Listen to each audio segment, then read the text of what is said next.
मंडळी, ठरलं तर मग या मालिकेचा आजचा एपिसोड त्यांनी एवढा फास्ट दाखवलाय की तुम्हाला काय सांगू, आणि जबरदस्त धमाकेदार एपिसोड आहे आणि संयोगाने तो आज लवकर पण आलाय. बघत राहा ठरलं तर मग या मालिकेचा आजचा 6 ऑक्टोबरचा रिव्ह्यू. सायली स्वयंपाक करताना विचार करत असते, मी आता प्रतिमात्याकडे कधीच जाऊ शकणार नाही का? मला माझं एक नातं असं तुटल्यासारखं का वाटतंय? हे म्हणताय तसं मला प्रतिमात्याशी बोलता येईल, पण तरी मला असं का वाटतंय? आता तेवढ्यात अस्मिता म्हणते प्रतापरावांना, डॅड मला ना एक प्रश्न आहे. म्हणजे लहानपणापासून मी बघते की नवरात्र सुरू झाले की सगळीकडे झेंडूची फुलं असतात. अगदी दिवाळीपर्यंत आपल्या घरी सुद्धा झेंडूच्या फुलांचा सडा असतो. सगळ्यांना झेंडूचीच फुलं का लागतात सणाला? त्यावर प्रतापराव सुरेख उत्तर देतात अस्मिताला.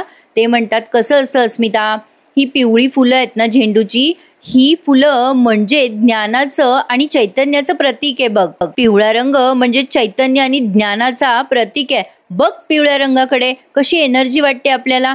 आणि केशरी फुलं म्हणजे शक्ती आणि विजयाचं प्रतीक आहेत, म्हणूनच त्यांचाही वापर केला जातो सणासुदीला. आता इकडे अर्जुन फोनवर कोणाशी बोलतोय असं त्यांनी दाखवलं. इकडे किल्लेदारांच्या घरचा सीन बघताय तुम्ही. आता प्रतिमात्या रविराजांच्या मागे मागे येतात. काल त्यांनी ऐकलं होतं ना प्रियाचं बोलणं. आता प्रतिमात्या म्हणतात, रविराज थांबा, तुम्ही काही न बोलता तिथून निघून का आलात?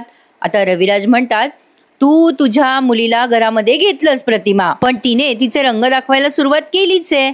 प्रतिमात्या म्हणतात, मी बोलते तिच्याशी, पण तुम्ही कुठे निघालात आता? आता हे रविराज म्हणतात, मी सुभेदारांकडे चाललोय. प्रतिमात्या म्हणतात, का? रविराज म्हणतात, प्रतिमा तुला कळलं नाही का तन्वी तुला काय बोलली मगाशी? तुझी पाठराखीण या घरात कधीच येणार नाही. पाठराखीण म्हणजे कोण? सायलीच ना? प्रतिमात्या आता काही खाली मान घालतात बरं का. आता ते रविराज म्हणतात, अगं प्रतिमा, तुझी मुलगी सायलीला काहीतरी नक्कीच बोलली असणार आहे. ती सायलीला काहीतरी असं बोलली असणार आहे की ती सायली या घरात खरंच परत कधी येणार नाही. सायलीला आता अचानक ते भास व्हायला लागतात. काल नाही का त्यांनी दाखवलं होतं की ती अशी जंगलामध्ये हरवली आहे छोटी तन्वी.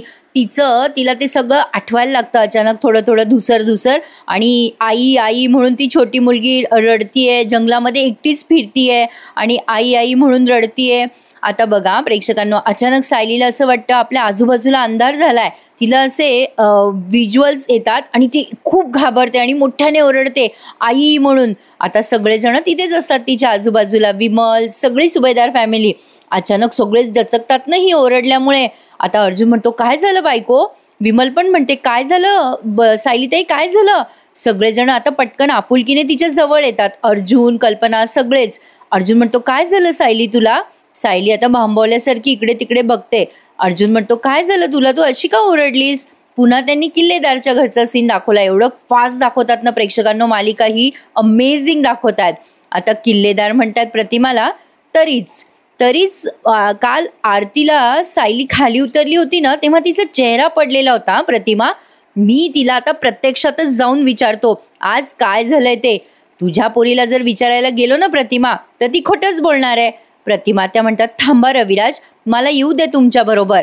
रविराज म्हणतात, कशाला प्रतिमा, तू नको येऊस. प्रतिमा त्या म्हणतात, नाही, मला पण कळायला हवं नेमकं काय भानगड आहे. चला बरं, दोघंही जाऊयात आपण. आता दोघे जण निघालेत बरं का सुभेदारांच्या घरी जायला. प्रेक्षकांनो, तुम्हाला आजचा एपिसोड प्रचंड आवडणार आहे. एवढंच नाही तर पुढच्या प्रोमोत त्यांनी दाखवलंय की अर्जुन त्या टेलरच्या घरी पण पोहोचलाय. मैपत पोहोचला होता ना काल, त्या टेलरच्या घरी, म्हणजे प्रियाच्या भूतकाळाच्या जवळपास तो पोहोचतोय. इकडे विमल म्हणते, सायलीताई काय झालं, झुरळ पाहिलं का तुम्ही? अस्मिता म्हणते, आपल्याकडे काही झुरळ झाली आहेत का? आता सायली म्हणते, नाही काही दिसलं नाही मला, पण मला असं भास झाला की पायावरनं काहीतरी गेलंय म्हणून दचकले मी. सायली आता खोटं बोलतीये हे अर्जुनच्या लक्षात येतंय. अर्जुन तिला असं खुणवतो डोळ्याने, काय झालंय बायको, पण तरी सुद्धा ती असं त्याला काही नाही असं खुणवते. आता इकडे प्रियाला हा प्रचंड माज आलाय प्रेक्षकांनो. आता ती मस्तपैकी बसल्या बसल्या सेफच्या फोडी खाते. आपण या मालिकेच्या पात्राबद्दल बोलतोय बरं का. तर प्रिया स्वतःशीच बडबडत असते, बरं झालं त्या सायलीकडून मी वचन घेतलं, त्या सायलीचं थोबाड बघावं नाही लागणार, ते एक बरं झालं. पण आता मला एकच प्रॉब्लेम सॉल्व्ह करायचा आहे. मला आता त्या गाठोड्याचा प्रॉब्लेम सॉल्व्ह करायचा आहे. आता प्रतिमा किल्लेदार सोबत कुठेतरी बाहेर गेली आहे. मला आता पटकन जाऊन ते माझं गाठोडं उचलायला हवं. प्रिया चल लवकर. आता ही प्रिया लगबगीने निघते बरं का. तिने ते लाल गाठोडं तिथे गेटमध्ये फेकलं होतं ना, अर्जुन आला होता तेव्हा, तर ते गाठोडं ही घ्यायला चालली आहे. तेवढ्यात नागराज येतो आणि म्हणतो, अरे मॅडम कुठे निघालात गडबडीने? निघालात कुठे? गाठोडं घ्यायला का ते गाठोडं कुठे लपवायला? प्रिया आता घाबरते आणि नजर चोरून म्हणते, कुठलं गाठोडं? मला नाही माहित कुठलं गाठोडं बिठोडं. त्यावर नागराज म्हणतो, ए थापाडे चल, या थापा बिपा आहे ना त्या जगासाठी बरं का, मला नाही थापा मारायच्या प्रिया. तुझ्या थापा आहे ना प्रिया जगाला पचतील, पण मला नाही पचणार. कसं असतं ना प्रिया, 2 वर्ष झाले ग, एका टीम मध्ये आहोत आपण, एकमेकांना ओळखतो ग एवढं आपण. अगं तुझ्या डोळ्यात बघून कळतंय मला, तू थोबाड लपवलंस ना मगाशी मी आल्या आल्या, तेव्हाच खात्री पटली मला, 100% खोटं बोलतेस तू. प्रिया आता नागराजला उत्तर देते, तुमचं वागणं बघून वाटत नाहीये की तुम्ही माझ्याच टीममध्ये आहे वगैरे. नागराज म्हणतो, हुशार आहे हा प्रिया तू, सॉलिड सॉलिड हुशार आहेस तू हा. काय आहे ना प्रिया. नागराज आता प्रियाचा दंड धरून असा तिला समोर करतो स्वतःच्या आणि म्हणतो, कसं असतं ना प्रिया, कॅप्टन म्हटलं की एक जबाबदारी असते ग कॅप्टनवर. काल परवा आलेला पाणी देणारा पोरगा तो कॅप्टनवर दादागिरी करायला लागला तर कॅप्टन काय करतो, त्याला उडवून टाकतो ग, बाजूला ठेवतो, एकटं पाडून टाकतो त्याला. आणि याची पण काळजी घेतो की त्याला कुणीच दुसऱ्या टीम मध्ये घेतलं नाही पाहिजे. तुला सांगू का प्रिया, तुझं अगदी तसं झालंय बघ. प्रेक्षकांनो, नागराज नेमका काय करतोय, थोडंसं कन्फ्युजन आहे. नागराज एकीकडून महिपतकडून सगळ्या बातम्या घेऊन प्रियाला पुरवतोय असं नाही वाटत आहे का? कुठेतरी असं वाटायला लागलंय मला की हा तिला मुद्दामून अलर्ट करतो का काय. आता पुढच्या प्रोमोत त्यांनी हेही दाखवलंय की प्रियाला तिचा भूतकाळ नागराजने अगदी सगळ्याच्या सगळा मोबाईलवर दाखवलाय. म्हणजे महिपत गेला तिथे, त्याने शूटिंग काढली ना, ती शूटिंग नागराजने प्रियाला दाखवली आहे. तर इकडे बघा, सुभेदारांच्या घरी अस्मिता सगळ्यांना आवाज देत असते, चला ना डॅड विमल या ना सगळेजण सेल्फी काढायला. आता सगळेजण मस्तपैकी छान सेल्फी काढतायत. सण आहे म्हटल्यावरती छान असे आनंदात येते. तेवढ्या तिथे रविराज आणि प्रतिमा येतात. आता एकदम रविराज आल्या आल्या आधी सायलीकडेच बघतात बरं का. सायली ते आल्या आल्या अशी बाजूला जाते लगेच. मग हे प्रतापराव म्हणतात, ये ना प्रतिमा, अरे रविराज ये. प्रतापराव म्हणतात, रविराज तुला फोनच करणार होतो मी. अरे छान झाली रे पूजा कालची. तेवढ्यात ही विमल म्हणते, वहिनी सोनं आणते हं मी.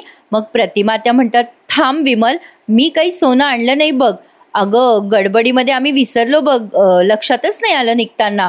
रविराज म्हणतात, प्रताप आम्ही जरा वेगळ्याच कारणासाठी आलो आहेत. अर्जुनला थोडं थोडं कळतंय, पण बघा आता काय होतं. सायली तिथून निघून जात असते तेव्हा अर्जुन तिला म्हणतो, थांब जरा सायली, कुठे चालली आहेस, थांब इथेच. आता रविराज सायलीच्या समोर येतात, कारण अर्जुन विचारतो, काय झालं सिनियर. मग रविराज म्हणतात, ते तर आता सायलीच आपल्याला सांगणार आहे. असं म्हणून आता ते सायलीच्या समोर आलेत बरं का प्रेक्षकांनो. अतिशय मस्त सीन दाखवलाय त्यांनी. रविराज म्हणतात, सायली नेमकं काय घडलंय, तू ते इथे सांगतेस का आमच्या घरी येऊन सांगतेस. आता सायलीला काही त्यांच्या घरी जायचं नाहीये, तिने प्रियाला वचन दिलंय. आता ती जरा नजर चोरते आणि म्हणते, रविराज काका कुठे कुठे काय घडलंय, काहीच नाही घडलंय. आता इकडे प्रियाचा सीन दाखवलाय त्यांनी पुन्हा. अचानक एक सीन सुरू असताना ते पटकन दुसरा दाखवतात, म्हणजे आपली नजर प्रचंड खिळून राहते प्रेक्षकांनो मालिकेवर. तर इकडे प्रिया नागराजला म्हणत असते, म्हणजे तुम्ही मला एकटं पाडणार आहेत तर. नागराज म्हणतो, अगं पाडलंय ऑलरेडी, एकटं पाडलंय तुला. अगं आम्ही दाखवलेल्या रूटने, आम्ही दाखवलेल्या रस्त्याने अर्जुन जेव्हा तुझ्या आईबाबांपर्यंत पोहोचेल ना प्रिया, तेव्हा तू एकटी पडणार आहेस. प्रिया सावध राहा बर का, रात्र वैऱ्याची आहे तुझ्यासाठी. प्रिया आता आम्ही तुला नाही, आता आम्ही अर्जुनला मदत करणार आहोत. नागराज प्रियाला अलर्ट करून घाबरवतोय मुद्दाम. प्रिया आता चांगली सावध झाली आहे प्रेक्षकांनो, पण पुढे फार मोठा ट्विस्ट येणार आहे मालिकेमध्ये. आता इकडे बघा, रविराजांचा आणि सायलीचा पुन्हा सीन दाखवलाय. रविराज म्हणतात, सायली चल माझ्या बरोबर. सायली म्हणते, कुठे रविराज काका. रविराज म्हणतात, आमच्या घरी चल आमच्या सोबत. सायली म्हणते, आता थोडीशी भांबवते ती, इकडे तिकडे बघते, म्हणजे प्रतिमात्याकडे बघते आणि म्हणते, आता रविराज काका मी आले असते हो, पण माझा स्वयंपाक बाकी आहे, स्वयंपाक करायचा राहिलाय. असं म्हणून सायली आता अशी मान खाली घालते. मग कल्पनाताई म्हणतात, सायली अगं बघू ना आम्ही स्वयंपाकाचं, भाऊजी तुला एवढं सांगतायत तर जा की त्यांच्याबरोबर त्यांच्या घरी. अगं त्यांचं काहीतरी काम असेल तुझ्याकडे. आता यांना बिचाऱ्यांना काही माहिती नाहीये नेमकी काय भानगड येते, म्हणून आता ते म्हणतात की बाई जाय, तुला बोलत आहेत तर. रविराज म्हणतात, चल सायली आता तरी येशील ना. पण सायली पुन्हा टाळून म्हणते, "अहो रविराज काका, मी नंतर येऊ का? ते काय आहे ना, म्हणजे सणाच्या दिवशी असं बाहेर जाऊ नये ना घराबाहेर, असं म्हणतात ना, म्हणून." मग आता असं बोलून ती पुन्हा नजर सोडते स्वतःची. मग रविराज म्हणतात, "सायली, अगं ते घर पण तुझंच आहे ना बाळा." आता रविराज जेव्हा असं म्हणतात तेव्हा अर्जुनला कळलंय की रविराजांना काहीतरी डाऊट आलाय बाबा या प्रियाच्या भानगडीचा. त्यामुळे आता पुढच्या सीनमध्ये त्यांनी असं दाखवलंय की अर्जुनच सगळं खरं या रविराज आणि प्रतिमा आत्याला सांगतो. सायलीची काही हिंमत होत नाही. तर पुढे बघा प्रेक्षकांनो, त्यांनी आता महिपतचा सीन दाखवलाय मध्येच. नागराज आणि महिपतच्या घरी बसलेले आहेत आणि तेवढ्यात तिथे पाटील कॉन्स्टेबल आलेत बरं का, आणि विचारतात, "साहेब येऊ का?" महिपत म्हणतो, "ये रे ये पाटील." कॉन्स्टेबल पाटील म्हणतात, "साहेब आज कशी काय आठवण काढलीत?" महिपत म्हणतो, "कशी आठवण काढली म्हणजे? अरे बाबा, तू आमच्या गोटातला माणूस, आता आमचा खास माणूस. अरे आमचं जे काही काम असेल ते तूच करणार ना. अरे बसा बसा पाटील साहेब, उभे कशाला तुम्ही, बसा हो." आता पाटील तिथे बसतो खाली. बिचारा आला की बसतो प्रेक्षकांनो महिपतच्या प्लॅनमध्ये. तर असो, आता तो पाटील बसलाय निवांत खाली. तेव्हा महिपत म्हणतो, "पाटील साहेब, आपल्याला मिसिंग कंप्लेंट टाकायची बरं का." आता पाटील म्हणतात, "कोणाची साहेब?" मग महिपत म्हणतो, "सांगतो, पण आजच्या तारखेची नाही टाकायची बरं का, मागच्या जुन्या तारखेची टाकायची आहे." मग आता तो पाटील म्हणतो, "कोणाची मिसिंग कंप्लेंट टाकायची आहे? Back dated missing complaint? अहो साहेब, कोणाची?" महिपत म्हणतो, "अरे ज्या पोरीच्या विरोधात तुला चोरीची कंप्लेंट सापडली ना, त्याच पोरीची, बबली लोखंडेची मिसिंग कंप्लेंट टाकायची आहे. ती हरवली आहे अशी कंप्लेंट टाक." ते कॉन्स्टेबल म्हणतात, "अहो असं काय करता महिपत साहेब, अहो मी अशा खोट्या कंप्लेंट टाकल्या तर त्या आमच्या सावंत साहेबाच्या नजरेतून सुटणार नाही हो. अहो अवघड होईल हो." आता बघा प्रेक्षकांनो, पुन्हा त्यांनी रविराजांचं सीन दाखवलाय. म्हणजे एक एक सीन असे अर्धवट ते दाखवतात आणि खिळवून ठेवतात आपल्याला, मग अशी म्हटल्याप्रमाणे. आता रविराज सायलीला म्हणत असतात, "काय ग सायली, एरवी तिकडे येत असतेस की तू, आणि आजच असं काय घडलं की तू आज माझ्यासोबत यायला नकार देतेस?" आता सायलीला आठवतं प्रियाला दिलेलं वचन. इतकं हायलाईट केलं ना प्रेक्षकांनो, काय असल्या लोकांना महत्त्व द्यायचं बरं. सायली पण ना उगाचच त्या प्रियाला महत्त्व देते, पण तिला असं वाटतं बाई प्रतिमा आत्याला ती जीव लावत असेल तर कशाला आपण त्या दोघी मायलेकींच्या मध्ये यायचं, म्हणून आपलं ती बिचारी बॅकआउट करते. असो, आता प्रतिमा आत्या म्हणतात, "काय झालं सायली, तू आमच्या घरी न येण्याचं काही खास कारण आहे का?" आता कल्पना आणि अस्मिता पण विचारतात, पण अर्जुन म्हणतो, "खरं काय आहे ते तुला सांगता येणार नाहीये बायको, आणि खोटंही तुला बोलता येणार नाहीये. तू काय अशी गप्प उभी राहणार आहेस का सिनियर समोर?" सायली आता काहीच उत्तर देत नाही. अर्जुन आता रविराजांच्या समोर येत म्हणतो, "सिनियर, मी सांगतो तुला काय झालंय ते. सिनियर, तन्वीने सायलीकडनं वचन घेतलंय की ती तुझ्या घरी परत कधीच येणार नाही म्हणून." आता हे ऐकल्यावर प्रतिमा आत्याला आणि रविराजांना प्रचंड राग आलाय प्रियाचा, म्हणजे तन्वीचा. रविराज सायलीकडेच बघत राहतात. अर्जुन म्हणतो, "तन्वीला ना सायलीचा आणि आत्याचा बॉन्ड अजिबात आवडत नाही सिनियर, म्हणून तन्वीने सायलीकडनं असं वचन घेतलंय मुद्दाम. या दोघींना दूर करण्यासाठी तिने मुद्दाम हे सगळं केलंय सिनियर." अर्जुन पुढे म्हणतो, "अरे काल रात्रीपासून ती अपसेट आहे रे सायली, तिला आता तुझ्या घरी परत कधी येता येणार नाही म्हणून." आता सायली लागते रडायला नेहमीप्रमाणे. रविराज म्हणतात, "सायली." आता तिचा हात धरतात बरं का रविराज आणि म्हणतात, "सायली बेटा, चल माझ्या बरोबर." आता सायली फक्त म्हणते, "रविराज काका पण." आता रविराज डायरेक्ट तिचा हात धरतात आणि तिला घरी घेऊन जातात. असं म्हणजे सुभेदारांच्या घरून नेताना दाखवलेत. मस्त आणि जबरदस्त सीन आहे हा. खरंच प्रेक्षकांनो, तुम्हाला वाटत असेल मालिका बोरिंग दाखवताय वगैरे, पण मला असं एकाही क्षणाला वाटलं नाही रिव्ह्यू देताना की मालिका कुठेतरी बोर चालली आहे. एवढे इंटरेस्टिंग ट्विस्ट त्यांनी आणले आहेत ना, आणि आजचे सीन म्हणजे वा रे वा, जबरदस्तच. तर नागराज आणि महिपत आता पाटलाला काय बोलतात बघा. रविराज घेऊन गेलेत सायलीला, आता ती घरी पोहोचेपर्यंत हा सीन बघू. नागराज म्हणतो, "अय पाटील, त्या सावंतचं काय कौतुक सांगतो रे आम्हाला, त्याला कळू नये म्हणूनच तुला पैसे देतोय ना आम्ही." मग पाटील म्हणतात, "अहो साहेब, म्हणजे साहेबांना उत्तर द्यावं लागतं मला. सावंत साहेबांनी विचारलं मला अशी मिसिंग कंप्लेंट कुठेच नव्हती, आणि आता त्यांनी विचारलं कुठून आली कंप्लेंट, तर काय सांगू त्यांना?" महिपत म्हणतो, "अरे तुझं तू बघणार रे, सापडली असेल कुठेतरी पोलीस स्टेशनच्या जुन्या गाठोड्यामध्ये, नाहीतर जुन्या कपाटामध्ये, कुठेतरी तुझ्या घरी सापडली असं सांग. अरे ती खोटी कंप्लेंट खरी बनवून अर्जुन सुभेदारपर्यंत पोहोचली पाहिजे पाटील." आता पाटीलला पर्यायच नाहीये ठीक म्हणल्याशिवाय. "ठीक आहे साहेब," एवढंच म्हणतो तो. महिपत म्हणतो, "आला का लक्षात? मान खाली घालून बसलाय बिचारा. आता हा सीन प्रेक्षकांनो, सीन ऑफ द वीक म्हणा, सीन ऑफ द मंथ म्हणा, सीन ऑफ द डे म्हणा, जबरदस्त. रविराज आता या सायलीला घेऊन आलेत बरं का त्यांच्या घरी. आता प्रिया आणि सायली एकमेकांकडे बघतच राहतात. प्रतिमा त्या आता प्रियाकडे रागाने बघतात. आता प्रियाला काही माहितीच नाही काय झालं, पण ते प्रिया जे सासूरवासाबद्दल बोलत होती ना, तो सीन जरा कट झाला वाटतं. रविराज सायलीला म्हणतात, सायली आज माझ्या घराचा उंबरठा तू ओलांडलायस, ते म्हणजे तू माझी लेक म्हणून. आजपासून हे तुझं माहेर आहे सायली. जेव्हा रविराज असं बोलतात तेव्हा सायली खूप इमोशनल होते. साहजिक आहे प्रेक्षकांनो, ॲक्च्युली हे माय लेकीचं नातं आहे, आईचं मुलीचं, वडिलांचं मुलीचं नातं आहे त्यांचं. आता रविराज ते सगळं बोलत असतात तेव्हा सायली खूप इमोशनल होते. रविराज म्हणतात, ज्याला कोणाला हे मान्य नसेल ना, त्यांनी खुशाल या घराच्या बाहेर जावं. हे वाक्य प्रियासाठी होतं. आता रविराज म्हणतात, आजपासनं हेच तुझं माहेर आहे आणि हेच तुझं घर आहे सायली. प्रिया कशी दातोड खाते बघा ना आता रविराज बोलतात तेव्हा. सायली खूप खुश होते आणि इथे माहेरच्या साडीचं ते म्युझिक वाजतंय बरं का. मग रविराज म्हणतात, ह्या हक्काच्या घरी तुझं पुन्हा एकदा स्वागत आहे सायली. प्रतिमा त्यांना पण खूप छान वाटतंय. अर्जुन पण स्माईल करतोय. आता सायलीच्या डोळ्यात पाणी आलेलं असतं तेव्हा रविराज म्हणतात, सायली बेटा असं डोळ्यात पाणी नाही आणायचं. माझं आणि प्रतिमाचं हे घर आहे, त्यामुळे या घरात कोणाला प्रवेश आहे कोणाला नाही आहे हे फक्त आणि फक्त आम्ही दोघं ठरवणार. आता हे सगळे टोमणे टामणे प्रियासाठी आहेत प्रेक्षकांनो. ही पण आता ऐकून घेते चुपचाप, कारण हिचं अडलंय गोड काय ते सांगते. आता सायली खूप खुश होते, रडते रडते आणि म्हणते, रविराज काका तुम्हाला काय सांगू मी, माझ्या मनावरचं खूप मोठं ओझं तुम्ही हलकं केलं. आता खुशमखुश झाली आहे सायली आणि आपण सगळे प्रेक्षक सुद्धा.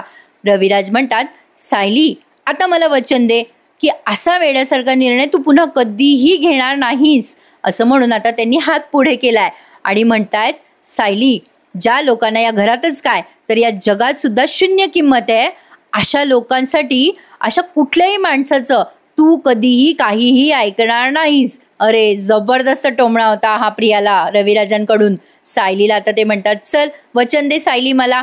आता सायलीने रविराजांच्या हातात हात दिलाय. आता प्रिया प्रचंड संतापलेली असते मनातूनच. सायली आता रविराजांना म्हणते, हो काका मी वचन देते तुम्हाला किंवा प्रतिमा त्याला त्रास होईल मी असं कधीच काही करणार नाही आणि वागणारही नाही. रविराज आता इमोशनल होऊन सायलीकडे बघतात. वेगळाच बॉन्ड यांच्यामध्ये एक तयार झालाय प्रेक्षकांनो. हा बॉन्ड यांना यांच्या सत्यापर्यंत नक्की पोहोचवेल, खात्री आहे मला. सायली आता खूप इमोशनल होते तेव्हा रविराज तिला असं पटकन मिठीत घेतात, तिच्या डोक्यावरनं हात फिरवतात, पाठीवरनं हात फिरवतात. यावेळेला अर्जुन मात्र प्रियाचे हावभाव टिपत असतो. प्रेक्षकांनो या सीनसाठी तर आज 1 लाईक बनता है. आजच्या या रिव्ह्यूला लाईक करायला विसरू नका. खरंच खूप छान दाखवलाय त्यांनी हा सीन. आता बघा सगळे खूप हॅप्पी असतात, म्हणजे अर्जुन आणि प्रतिमा त्या. आता रविराज सायलीला असं डोळे भरून बघतायत. आता अर्जुन म्हणतो, काय ग तन्वी काय झालं. प्रिया त्यावेळेला मनात विचार करत असते, जाऊ द्या या सगळ्यांना खड्ड्यात. मी एवढं सगळं व्यवस्थित सेटिंग लावलं होतं, या रविराजला मध्ये कडमडायची काही गरज होती का. जाऊ द्या खड्ड्यात, मला आता आधी माझं गाठोडं आणायला हवं. प्रियाने विचार केलाय, जाऊ द्या सगळ्यांना, आधी आपलं गाठोडं आणू म्हणजे आपला जीव भांड्यात पडेल. पण आता तिथे गाठोडं पाहायला जाते ती, पण तिथेही तिला काही हाती लागत नाही प्रेक्षकांवर, कारण ते गाठोडं ऑलरेडी अर्जुनने उचललंय. अर्जुन आता प्रियाकडे बघतो, त्याच्या लक्षात येतं ही काहीतरी मनात विचार करतीये. अर्जुन म्हणतो, काय ग तन्वी काय झालं, आता तुला काही बोलायचं नाही वाटतं. लगेच प्रिया कशी साळसू दे बघा प्रेक्षकांना म्हणते कशी. अर्जुन मी काय बोलणार आहे यामध्ये, तसंही आमच्या घरातले सगळे निर्णय माझे बाबाच घेतात आणि मी त्यांच्या मतांचा आदर करते. रविराज यावेळेला स्माईल करताना दाखवलेत बरं का, म्हणजे त्यांना असं वाटत असेल मनातून कुठेतरी क्या मजाक कर रही है अपनी मुलगी. असो आता प्रिया लगेच म्हणते, बाबा मी जरा बाहेर जाऊन येते. आता लगेच सटकली आहे बरं का त्या, म्हणजे परिस्थितीचा फायदा घेऊन. तिला माहिती आहे आता हे सगळे इमोशनल झाले त्यामुळे आपल्याला कोणी तिथे विचारणार नाही आहे. ती आता तिथून निघून जाते आणि मग हे एकमेकांकडे बघतात आणि स्माईल करतात. तर असो आता प्रिया गेली आहे गाठोडं शोधायला. इकडे महिपतराव आलेत पुन्हा एकदा कॉन्स्टेबल पाटलाला भेटायला. फारच प्रेम जडलंय महिपतचं पाटलावर. असो महिपतराव गॉगल बिगल घालून आलेत बरं का. महिपत आता पोलीस स्टेशनच्या बाहेर वाट बघत असतो कॉन्स्टेबलची त्या, आणि म्हणतो, काय रे पाटील केव्हाची वाट बघत होतो मी तुझी. एक काम सांगितलं तुला, काय रे त्यासाठी एवढा टाइम खाणार आहे का रे तू माझा. कॉन्स्टेबल म्हणतात साहेब तुमचंच काम करायच्या मागे आहे मी. मैपत म्हणतो तुला सांगितलं होतं ना त्या बबलीची मिसिंग कंप्लेंट अर्जुन सुभेदारपर्यंत पोहोचली पाहिजे, पोहोचली का? त्यावर कॉन्स्टेबल पाटील म्हणतात साहेब प्रॉब्लेम झाला हो, ते सावंत साहेब सुट्टीवर आहेत आज. मैपत म्हणतो तुला काय त्या सावंतच्या कडेवर बसून कंप्लेंट लिहायची होती का रे? अरे मिसिंग कंप्लेंटच लिहायची आहे ना. मग आता कॉन्स्टेबल पाटील हुशार आहेत, ते म्हणतात साहेब असं काय करता, अर्जुन सुभेदारपर्यंत मिसिंग कंप्लेंट पोहोचवायची आहे ना, मग ती सावंत साहेबांकडून पोहोचली पाहिजे ना, तरच विश्वास बसेल ना त्यांचा. मग मैपत म्हणतो बरोबर बोलला रे पाटला तू, पॉईंट आहे हा तुझ्या बोलण्यात, पॉईंट आहे. कर तू टाइम घे थोडा, सावंत ड्युटीवर येईपर्यंत टाइम घे, पण सावंत आल्यावर बबलीची मिसिंग कंप्लेंट अर्जुन सुभेदारपर्यंत पोहोचली पाहिजे. मैपतने असं सांगितल्यावरती आता कॉन्स्टेबल पाटील म्हणतात होय साहेब होऊन जाईल तुमचं काम. मैपत आता एवढं सांगून निघालाय तिथून. आणि इकडे प्रिया पोहोचली आहे गाठोडं शोधायला. आता रात्र झालेली दाखवली आहे त्यांनी. प्रिया आता जिथे तिने गाठोडं फेकलं होतं ना तिथे जातीये, इकडे तिकडे बघते ती आणि विचार करते इथेच तर फेकलं होतं मी गाठोडं, फार माणसांची काही ये जा दिसत नाहीये या रस्त्याने, माझं नशीब चांगलं असेल तर सापडेल बाबा माझं गाठोडं इथे, असं म्हणून प्रिया आता त्या गेट जवळ इकडे तिकडे बघायला लागते कुठे असेल बाबा गाठोडं, कुठे असेल. आता अर्जुनही हुशार आहे प्रेक्षकांनो, त्याने काय केलंय गाठोड्यातल्या वस्तू सगळ्या हस्तगत केल्यात स्वतःकडे आणि लाल रंगाचं जे फडकं आहे त्या गाठोड्याचं तेवढंच काय ते तिथे ठेवलंय त्या गेटच्या जवळ. प्रियाला ते दिसतं, प्रिया खुश होते, तिला वाटतं सापडलं आपलं गाठोडं. पण प्रिया असा त्या गेटच्या आडून हात घालून बघते तर काय ते गाठोडं रिकामं. तिने ते फडकं असं बघितलंय इकडे तिकडे म्हणजे असं झटकून वगैरे, पण आता ती डोक्याला हात लावते आणि विचार करते अरे यातल्या माझ्या वस्तू कुठे गेल्या, आणि एपिसोड इथे संपून जातो. पुढच्या प्रोमोत आपण बघतोय की नागराज प्रियाला म्हणतोय अगं दागिने सोनं नाणं कोणी पण देईल का तुला, पण आज दसऱ्याच्या दिवशी मी तुला असं गिफ्ट देणार आहे ना की तू कायम लक्षात ठेवशील, तुझ्या आईवडिलांची तोंड ओळख देणार आहे मी तुला प्रिया, असं म्हणून नागराज तिला व्हिडिओ दाखवतोय त्या मैपतने काढलेला आणि म्हणतोय बघ प्रिया हे तुझं खरं रूप आहे. आणि अर्जुन इकडे त्या टेलरकडे आलायत, म्हणजे जे प्रियाचे खरे आईबाप त्यांनी दाखवले आहेत ना तर त्यांच्याकडे तो श्रद्धा टेलरकडे तो आलाय ड्रेस शिवायला सायलीसाठी आणि विचारतोय त्या माणसाला माझ्या बायकोसाठी मला ड्रेस शिवायचा आहे, मिळेल का मला शिवून. आणि तिथे त्याला तो फोटो दिसतो जो सायलीचा फोटो म्हणून तो बघतोय ना लहानपणीचा, तो फोटो अर्जुनला तिथे दिसतो त्या टेलरकडे. आणि 5-5 पोरी पण आहेत, म्हणजे त्या दोघा मायबापांचा फोटो आहे आणि खाली 5 पोरींचे फोटो आहेत, त्यात ही प्रिया एक आहे. आता प्रेक्षकांनो तुम्हाला वाटलं असेल एवढा मोठा वकील गल्ली बोळीत कशाला गेला ड्रेस शिवायला. मगाशी त्या कॉन्स्टेबल पाटलाने सांगितल्याप्रमाणे इन्स्पेक्टर सावंतकडनंच अर्जुनला काहीतरी क्लू मिळाला असणार आहे म्हणून तो त्या टेलरकडे गेला असावा अशी माझी शंका आहे. म्हणजे तुम्हालाही वाटलं असेल ना, म्हणून थोडंसं क्लिअरिफिकेशन दिलं. बघूयात पुढे काय काय इंटरेस्टिंग ट्विस्ट तुम्हाला दिसणार आहे मालिकेत. पण आजच्या एपिसोडला लाईक शेअर आणि सबस्क्राईब करायला विसरू नका मंडळी. भेटूयात उद्या पुन्हा एकदा, ठरलं तर मग या मालिकेच्या इंटरेस्टिंग एपिसोड रिव्ह्यू सहित. तोपर्यंत टेक केअर मंडळी, धन्यवाद.